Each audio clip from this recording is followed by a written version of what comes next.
But the truth shall set you free. So lalela Mntomnyama. Namhlanje ngiphethe ilegend, namhlanje ngiphethe ihero, someone esike sibuke esilike esicomment esijabule ukuthi uphostile. Ngiphethe ingqwele. Buti omdala ngibonge kakhulu nje ukuba khona kwakho la ukuthi uhlale phansi nathi. Siyabonga buti omdala sawubona.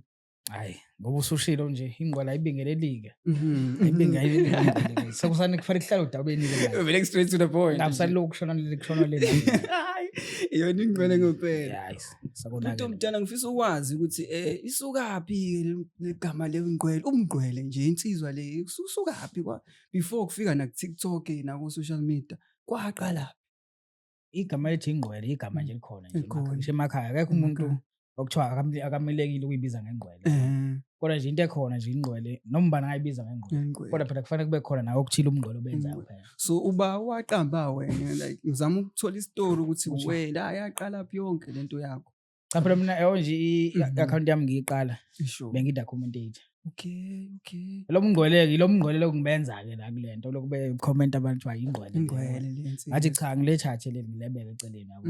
Ngoba nje bayona umngqwele engibenzayo la ngihlale emjondolo ngoba ngiqala kakhulu eGoli content yabo. Okay. So izinto bezenzeka bekuphoqa ukuthi bebone ukuthi ingqwele le yabo. Ngoba ngikhuluma into zasemakhaya ngikhuluma nasemjondolo umngqwele ke lo. Sure.